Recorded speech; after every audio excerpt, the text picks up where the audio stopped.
Bismillahirrahmanirrahim. Alhamdulillahi Rabbil Alamin. Allahumma salli wa sallim wa barik ala Sayyidina Muhammad wa ala alihi wa sahbihi ajma'in. Hadirin dan hadirat jamaah salat subuh yang dimuliakan Allah Subhanahu wa ta'ala. Dalam kehidupan sehari-hari, setiap kita sangat mengharapkan kesuksesan. Setiap kita mengharapkan keberuntungan dan sangat takut jika berada dalam keadaan kerugian ataupun gagal. Sebagai seorang mukmin, tujuan akhir dari kehidupan dunia adalah memperoleh 3 hal saja. Seluruh cita-cita hidup setiap manusia, setiap yang beriman hanya mengharapkan 3 hal saja, yaitu hasanah di dunia, hasanah di akhirat, dan tidak pernah singgah di neraka. Karena dalam hal ini orang mukmin ada yang hasanah di dunia, bermasalah di akhiratnya. Ada yang hasanah di dunia, hasanah juga di akhirat, tapi singgah dulu di neraka. Allah mengajarkan kepada kita untuk berdoa, untuk berusaha agar hasanah di dunia, hasanah di akhirat, dan tidak pernah singgah di neraka. Hadirin jamaah dimuliakan Allah Subhanahu wa ta'ala. Ketika berkumpulnya 3 hal ini, maka disebutlah mukmin tersebut sukses. Allah Subhanahu wa ta'ala dalam Al-Quran surah Al-Mu'minun ayat 1 hingga 11 menginformasikan kepada kita apa saja ciri sekaligus apa saja syarat untuk menjadi mukmin yang sukses. Qad aflahal mu'minun. Allah berfirman pada ayat pertama surah Al-Mu'minun, qad aflahal mu'minun. Sungguh, aflaha itu sukses. Kalau fallaha petani. Qad aflahal mu'minun. Sungguh sukseslah orang yang beriman. Padahal setiap kita yang hadir ini semua beriman. Tapi ada yang beriman hari ini sedang bermasalah dengan keluarga. Ia beriman bermasalah dengan pekerjaannya. Ia beriman bermasalah dengan tetangganya. Ia beriman namun bermasalah dengan ekonominya. Lalu mukmin yang bagaimana juga yang sukses, apakah tidak ada masalah? Karena Allah mengatakan qad aflahal mu'minun, sungguh sukseslah orang yang beriman. Ternyata banyak di antara kita belum sukses, padahal sudah beriman. Maka Allah jelaskan pada ayat kedua hingga ke-11 bagaimana supaya kita sebagai mukmin ini sukses, apa syaratnya dan apa tandanya. Yang pertama, untuk menjadi mukmin yang sukses, alladzina hum fi salatihim khashi'un. Siapa mukmin yang sukses tersebut? Yaitu alladzina hum fi salatihim khashi'un. Orang yang khusyuk di dalam salatnya.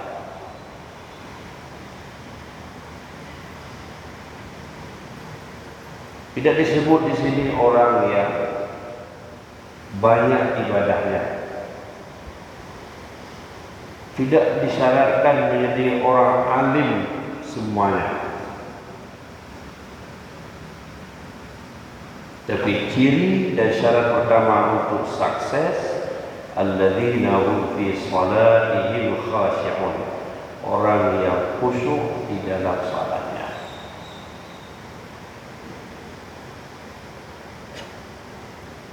Namun demikian, khusyuk di dalam tataran fiqh bukan bahagian daripada syarat sah salat.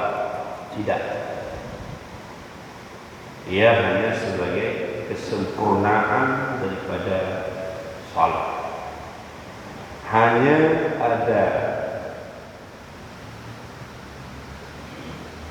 satu orang yang alim yang memasukkan khusyuk sebagai syarat sah salat, Imam Ghazali.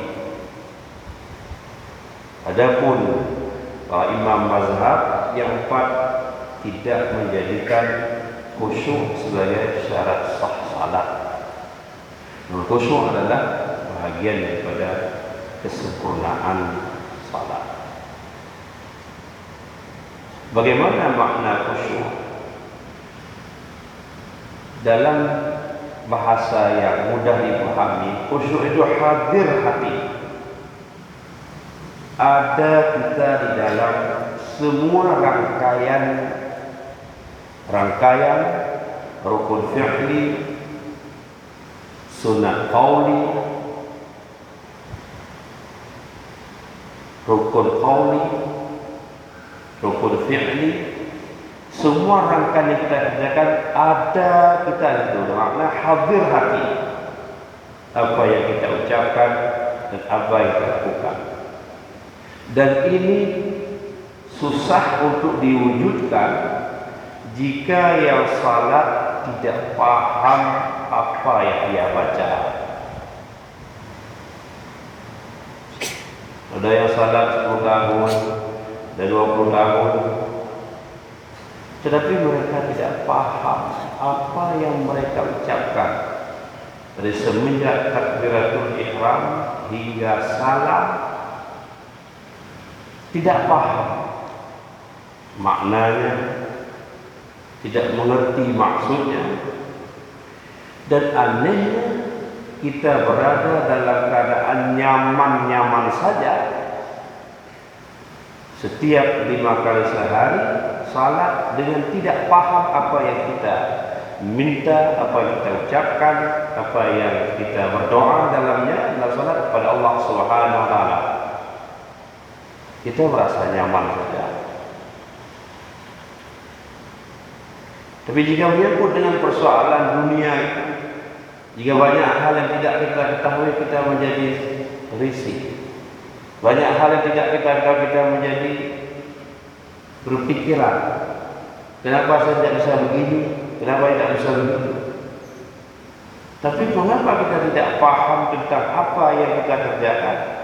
Tidak menjadi persoalan yang serius. Karena kecenderungan kita sebagai manusia asal zaman ini serius pada perkara yang tidak penting dan menganggap sepele pada perkara yang serius. Banyak hal-hal yang tidak serius, tapi kita serius. Banyak hal-hal yang tidak perlu serius, kita sangat serius. Persoalan ibadah ini persoalan serius. Persoalan sembahyang persoalan yang sangat serius. Tapi kita lalui hari demi hari, kita beribadah, salat menghadap Allah dengan pemahaman yang kita tidak tahu apa yang kita ucapkan, apa yang kita baca, apa yang kita lakukan dalam rangkaian untayan ibadah salat. Untuk menjadi mukmin yang sukses, pertama khusyuk di dalam salatnya. Untuk bisa khusyuk, yang pertama kita harus mengerti tentang ibadah yang kita kerjakan. Yang kedua, untuk menjadi khusyuk, karena khusyuk sebagai syarat pertama menjadi sukses,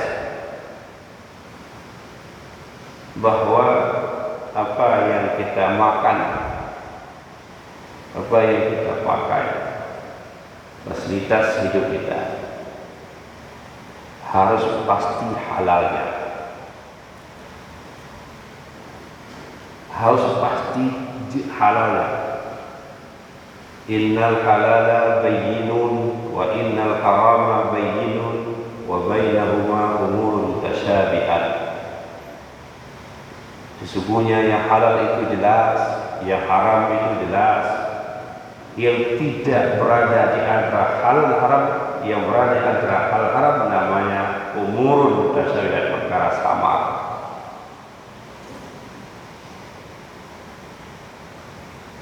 Allah mengingatkan kita dan mengingatkan Rasul, ya ayyuhar rasul kulu min thayyibati wa'malu shalihah.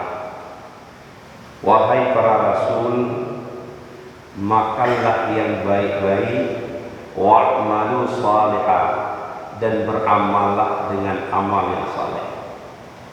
Ayat ini jika tidak datang mufassirin, mungkin kita menyebut ayat ini ambigu, membingungkan.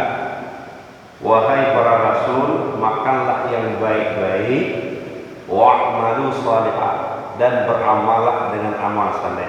Apa korelasi, apa hubungan kaitannya antara perintah makan yang baik-baik dengan wa'malu shalihah, beramal saleh? Banyak yang menafsirkan. Satu di antaranya adalah Ibnu Abbas radhiyallahu anhu menafsirkan ayat ini. Beliau mengatakan bahwa tidaklah diterima amal saleh jika kita masih memakan, masih menggunakan sesuatu yang bersumber dari yang haram. Wahai para rasul, makanlah yang baik-baik dan beramallah dengan amal yang saleh. Artinya Allah tidak pernah menerima amal saleh jika masih kita gunakan, kita makan, kita pakai sesuatu yang tidak halal.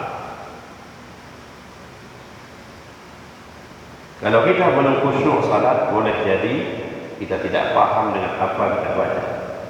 Kalau kita belum khusyuk salat, boleh jadi belum jelas halal apa yang kita konsumsi dari penghasilannya. Maka syarat ciri yang kedua mukmin yang sukses adalah alladzina hum fi salatihim khashi'un, mereka yang khusyuk dalam salatnya. Yang kedua, pada ayat yang ketiga, ciri dan syarat mukmin yang sukses, walladzina hum 'anil lagwi mu'ridun. Yang kedua adalah mereka yang meninggalkan perkara yang sia-sia. Mereka yang meninggalkan hal-hal yang tidak memberi manfaat. Mereka yang keluar dari zona lalai. Dan ini adalah zaman di mana lalai melakukan perkara yang tidak bermanfaat. Ini penyakit yang sangat banyak diderita oleh mukmin akhir zaman. Sehingga waktu yang masih sama di zaman dulu, sehari semalam 24 jam, terasa sangat singkat. Kenapa kita disibukkan pada perkara yang tidak memberi manfaat? Kita menghabiskan hari-hari kita, jika kita kumpulkan yang bernilai mungkin hanya 1-2 jam. Selebihnya adalah kita berada pada kelalaian, kita berada pada hal-hal yang tidak memberi manfaat bagi kehidupan kita kelak, kehidupan setelah kehidupan dunia. Maka ciri dan syarat orang mukmin sukses, walladzina hum 'anil lagwi mu'ridun. Mereka yang meninggalkan perkara sia-sia. Umur 70 tahun bermanfaat atau sia-sia, masih sibuk dengan membaca Quran. Usia sudah lanjut, bermanfaat atau sia-sia, sibuk membicarakan politik. Di usia kita yang sudah senja, di usia kita yang sudah tua, banyak hal yang tidak lagi bermanfaat kita masih mengerjakannya. Ini pertanda berada dalam kerugian. Sebaliknya, orang yang meninggalkan perkara sia-sia, meninggalkan perkara tidak bermanfaat, dia sudah memperoleh satu syarat dan satu ciri dari 6 syarat dan ciri orang mukmin yang sukses. Maka semua yang kita lakukan semenjak bangun tidur hingga tidur kembali, jika tidak memberikan manfaat untuk dunia, untuk ukhrawi kita, maka semua itu sia-sia dan tidak menjadi bahagian daripada mukmin yang sukses. Ciri dan syarat yang ketiga, walladzina hum lizzakati fa'ilun. Yang ketiga, untuk menjadi mukmin yang sukses, walladzina hum lizzakati fa'ilun. Mereka yang mengeluarkan zakat, diminta atau tidak diminta. Karena berbagi dalam Islam itu ada 2. Ada berbagi wajib namanya zakat. Ada berbagi sunat, infak namanya, sedekah namanya, hibah namanya, wakaf namanya. Jika kita tidak mengeluarkan zakat, mencari dalih, mengakali hukum agar tidak perlu mengeluarkan zakat, mungkin di tataran fikih kita selamat, namun Allah Subhanahu wa ta'ala tidak bisa diakali. Sebagian kita, istri kita punya emas mungkin 100 mayang, 200 mayang. Untuk menghindari zakat, mereka menyebutnya perhiasan. Hari ini dia pakai 50 mayang, minggu depan pakai yang lain lagi hingga 200 mayang untuk menghindari zakat. Dalam 25 mayang kita miliki emas, selain perhiasan, semua itu wajib dizakati. Tidak mengeluarkan zakat harta sama dengan menyimpan, memasukkan harimau dalam kandang kambing. Orang yang tidak mengeluarkan zakat, bagi harta yang ia miliki tidak lebih seperti orang yang memasukkan harimau dalam kandang kambing. Ada aja masalahnya. Kenapa? Dia telah menahan hak-hak orang lain. Walladzina hum lizzakati fa'ilun. Mukmin yang sukses, ciri yang ketiga, syarat yang ketiga, mereka mengeluarkan zakat, diminta atau tidak diminta. Yang keempat, walladzina hum li furujihim hafizun. Ciri dan syarat yang keempat untuk menjadi mukmin yang sukses adalah mereka yang li furujihim hafizun, yang menjaga kehormatannya, yang menjaga faradnya, yang menjaga kemaluannya. Artinya mukmin yang sukses itu tidak berselingkuh, mukmin yang sukses itu tidak berzina, Hubungan sukses itu tidak mengerjakan yang pekerjaan itu menjatuhkan nilai-nilainya, harkat martabatnya sebagai mukmin. Walladzina hum li furujihim hafizun. Mereka yang menjaga kehormatannya.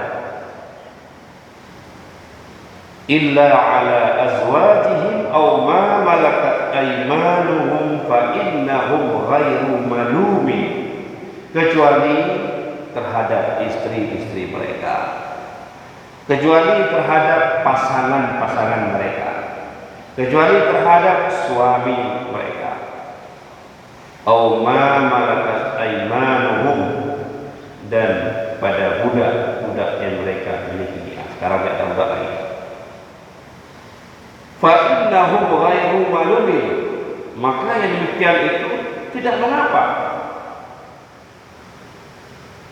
Ia diperintahkan menjaga kehormatan kepada orang lain. Dengan kata lain, mukmin sukses itu tidak berzina. Mukmin yang sukses itu tidak berselingkuh. Mukmin yang sukses itu memiliki pasangan yang jelas halalnya. Jamaah dimuliakan Allah Subhanahu wa ta'ala. Sedikit kita kembali kepada syarat yang kedua menjadi mukmin sukses. Walladzina hum 'anil lagwi mu'ridun. Mereka meninggalkan yang sia-sia. Hampir setiap lini kehidupan kita berada dalam perkara sia-sia. Kita ke kantor, banyak hal yang sia-sia kita kerjakan untuk menghabiskan waktu saja. Sudah jam 11 malam, jam 12 kita masih di kafe. Semua lini kehidupan ada pos kelalaian, ada pos sia-sia. Jika kita berada di pos sia-sia, kita rugi. Bahkan saya perhatikan di dunia pendidikan saja, banyak hal-hal yang terus diajarkan kepada generasi kita hingga 12 tahun, tapi tidak bermanfaat baginya di hari-hari ketika dia meninggalkan bangku pendidikan. Saya menyebutnya kurikulum sampah. Bagaimana bisa ada kurikulum sampah? Karena tidak bermanfaat bagi setiap kita setelah melewati 12 tahun pendidikan. 12 tahun jadi pula sampah tidak bisa dibuang pada tempatnya. 12 tahun dia duduk di bangku pendidikan, tidak bisa menghormati orang tuanya. 12 tahun dia di sekolah, dia tidak bisa menghargai tetangganya.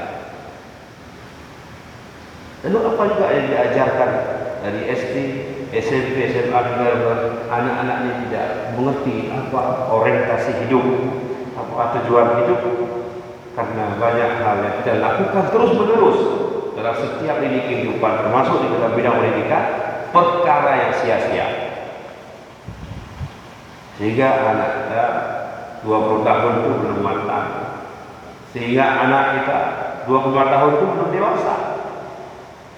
Beda ketika zaman tadi 13 tahun, 14 tahun, sudah diangkat jadi panglima perang, sudah diajak untuk berpikir untuk negara, sudah diajak untuk berpikir terhadap masa depan umat.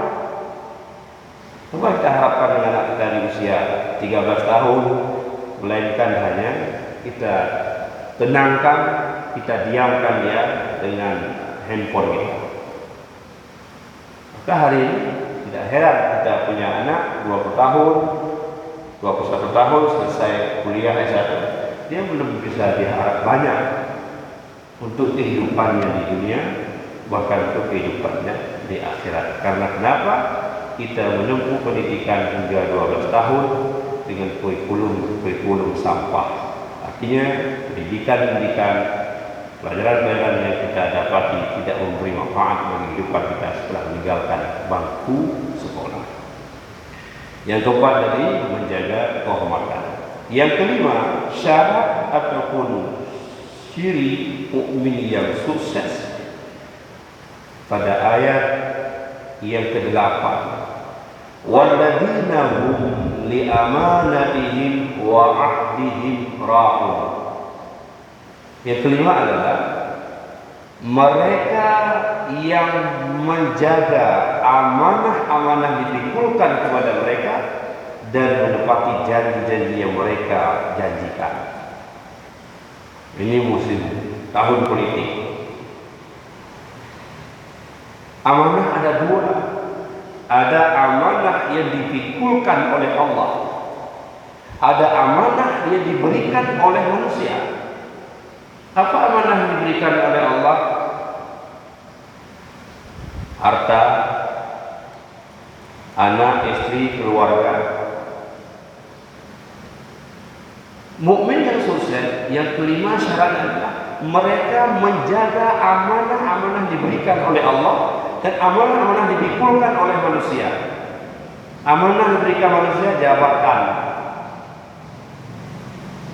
kedudukan, menjadi wakil rakyat, menjadi pak kecil di kampung, menjadi camat, menjadi bupati, menjadi orang yang mengatur orang lain, itu amanah. Dan jika amanah ini tidak kita jaga, janji-janji kita tidak kita tepati, maka masuklah kita dalam golongan mukmin yang merugi. Jadi kalau melihat wadayo, menyeluruh dipilih dengan rumah yang rendah tak pegat, masjid yang rendah tak pegat, jembatan yang rendah tak pegat, menyanar rendah tak rendah. Lalu janji-janji itu boleh diucapkan selama dia yakin mampu menepati janji. Jika ia tidak yakin mampu menepati janji, jangan berjanji.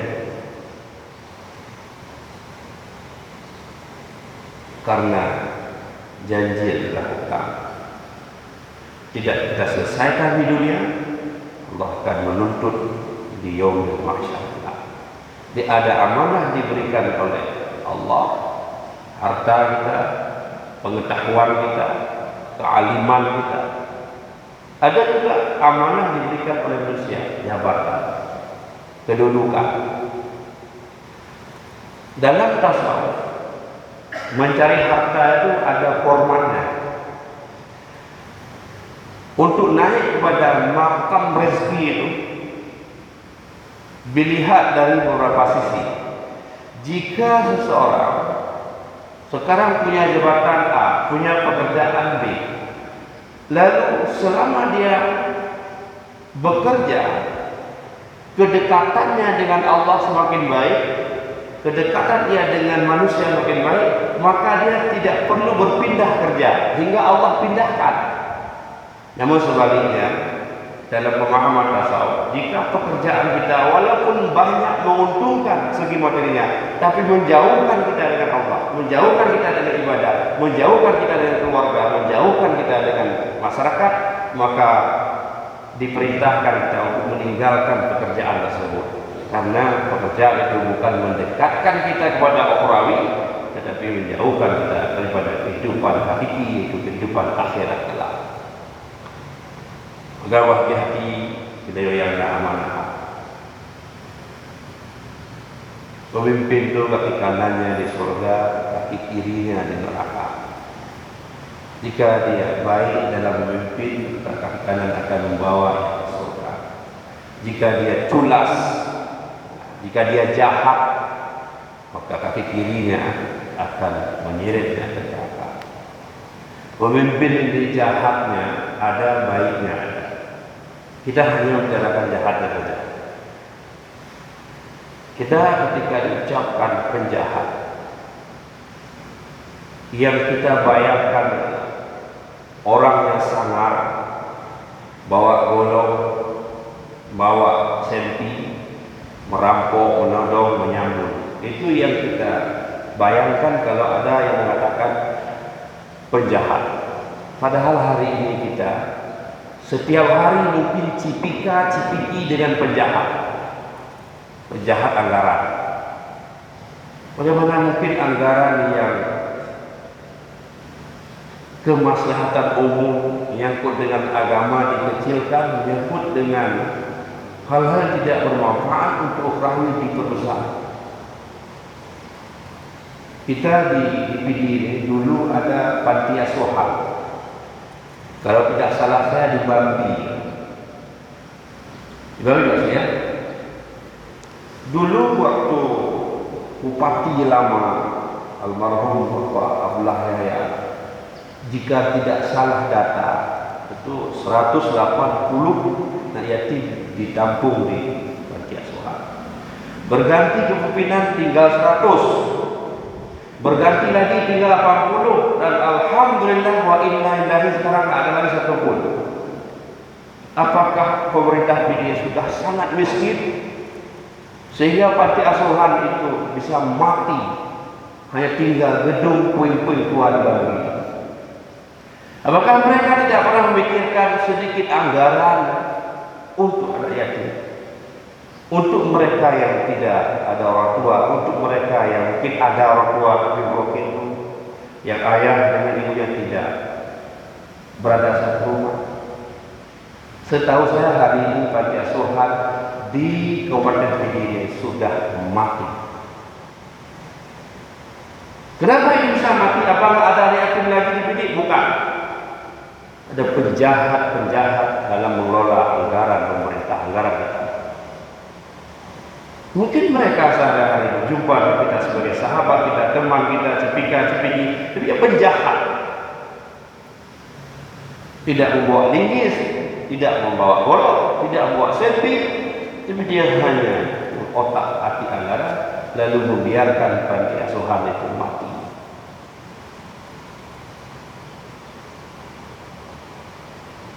Yang baik lubangan di Kepala. Setahu saya panti asuhan DPD di Bambi itu sudah mati total. Apakah tidak ada lagi yang berpikir untuk anak yatim? Kemana uang kita? Apakah hanya untuk olahraga saja? Apakah untuk kegiatan-kegiatan lain saja? Apakah tidak ada satupun dari eksekutif legislatif yang memikirkan panti asuhan tetap mati? Jika jawabannya ya, sebahagian kita adalah penjahat yang berdasi, penjahat yang pakai peci, penjahat yang rajin salat jamaah, penjahat.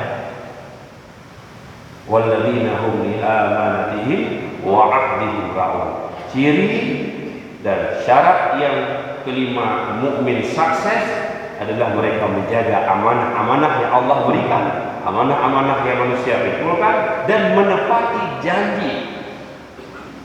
Ibu bapak dimuliakan Allah Ta'ala, anak-anak terlantar, anak yatim itu adalah anak negara, dilindungi oleh negara. Di tingkat pemerintahan luar dilindungi oleh pemerintah. Nasibnya, pendidikannya, makan minumnya, sandangnya, pangannya. Jika panti asuhan mati, berarti pemerintah tidak hadir dalam hal ini. Belum lagi kita PKA, kami kebudayaan Aceh. Hampir-hampir entah nama tidak ada digunakan bahasa Aceh dalam pameran kebudayaan Aceh. Bahasa adalah bahagian daripada kebudayaan. Dalam ilmu, dalam pelajaran antropologi disebutkan di mana ada manusia di situ ada kebudayaan, di mana ada kebudayaan di situ ada manusia. Artinya bahasa adalah bahagian dari kebudayaan. Pekan kebudayaan Aceh tidak ada bahasa Acehnya.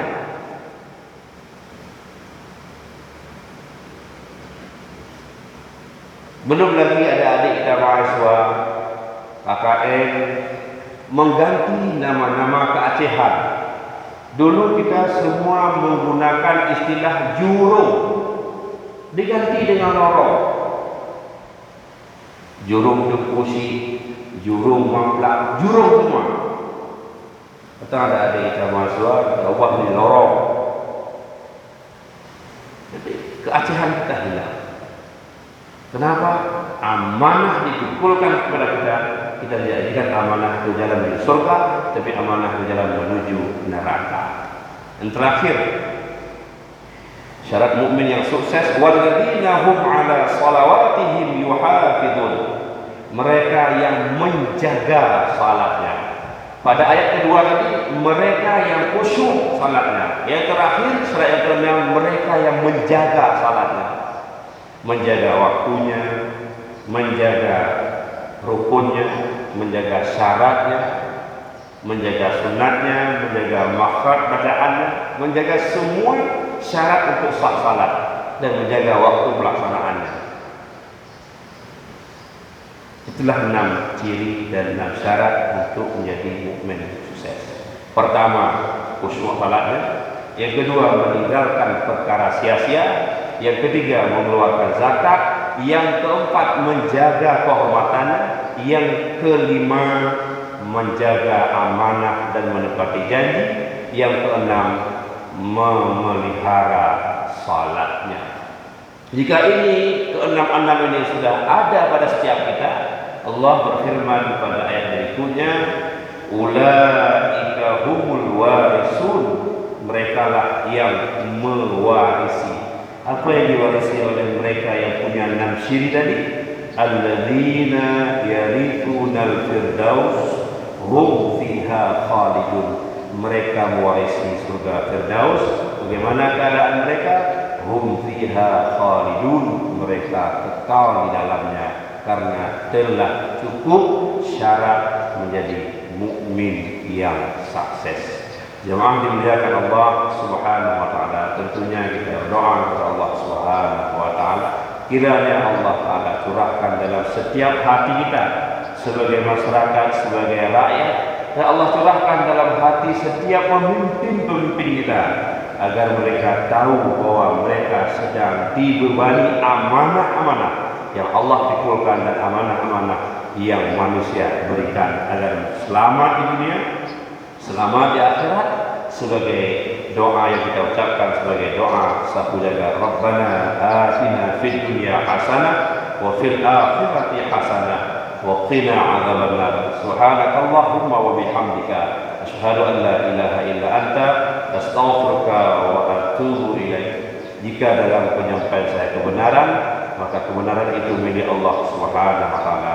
Namun jika salah penyampaian saya, baik menyangkut dengan agama dan data-data terhadap pemerintahan, itu semua kesalahan saya. Billahi taufiq wal hidayah. Assalamualaikum warahmatullahi wabarakatuh.